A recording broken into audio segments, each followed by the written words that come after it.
আজকে বাংলাদেশের ইতিহাসের অন্যতম একটি রায় হয়েছে। আওয়ামী লীগ এই দেশকে বাংলাদেশকে স্বাধীন করেছে, আওয়ামী লীগকে শেষ করা সম্ভব না। হাসিনার মৃত্যুদণ্ড নিয়ে যা বললেন পুত্র সজীব ওয়াজেদ জয়।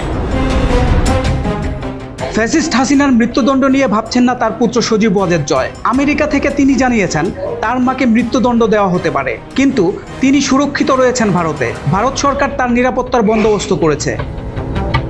অডিও বার্তায় ডক্টর ইউনূসের বিরুদ্ধে পাল্টা গণহত্যার অভিযোগ এনে হাসিনা বলেছেন, বাংলাদেশের সংবিধান বলে গণতান্ত্রিক পদ্ধতিতে নির্বাচিত জনপ্রতিনিধিদের পদ থেকে সরানো শাস্তিযোগ্য অপরাধ। ইউনূস তো সেটাই করেছেন, শাস্তি তো ওর পাওয়ার কথা। উনি হত্যার নির্দেশ দিয়েছিলেন। বাংলাদেশের আন্তর্জাতিক ট্রাইব্যুনালের রায় ঘোষণার আগে দেশের জনগণ এবং আওয়ামী লীগের সমর্থকদের উদ্দেশ্যে অডিও বার্তায় ফ্যাসিস্ট হাসিনা বলেন তিনি রায়ের পরোয়া করেন না, কারণ আল্লাহ জীবন দিয়েছেন তিনিই নেবেন। আগামী দিনে বাংলাদেশে আরো শক্তিশালী হয়ে ফিরবে তার দল ঘোষণা করেছেন হাসিনা। আওয়ামী লীগের ফেসবুক পেজে প্রকাশিত বার্তায় এই ফ্যাসিস্ট বলেন, আমি বেঁচে আছি, বেঁচে থাকব, আবার মানুষের হিতার্থে কাজ করব।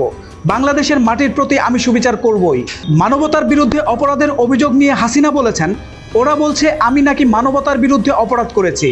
আমি তো 10 লক্ষ রোহিঙ্গাকে আশ্রয় দিয়েছিলাম, সেটা মানবতার বিরুদ্ধে অপরাধ? আর ভুক্তভোগীদের মুখের উপর ওরা যে দরজা বন্ধ করে দিচ্ছে, সেটা কি ধরনের মানবিকতা? সোমবারের রায়ের প্রসঙ্গে হাসিনার বক্তব্য, ওরা রায় ঘোষণা করুক, আমি পরোয়া করি না। আল্লাহ আমাকে এই জীবন দিয়েছেন, আল্লাহই নেবেন। আমি মানুষের জন্য কাজ করে যাব। তো আজকে এই পর্যন্তই, কিন্তু প্রশ্নগুলো এখানেই শেষ নয়। এই দেশ, এই রাজনীতি, এটা আমাদের সবার। আপনি, আমি, আমরা সবাই মিলে গড়ে তুলব সচেতনতার একটা মঞ্চ।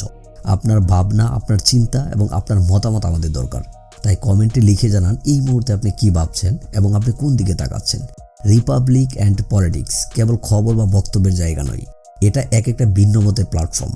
এখানে প্রশ্ন করার সাহস আছে, সত্যের পেছনে ছুটে চলার স্পর্ধা আছে। চ্যানেলটি ভালো লাগলে অবশ্যই সাবস্ক্রাইব করে পাশে থাকুন, কারণ একটা ক্লিকেই হতে পারে হাজারো অন্ধকার ভেদ করে আলো খোঁজা শুরু।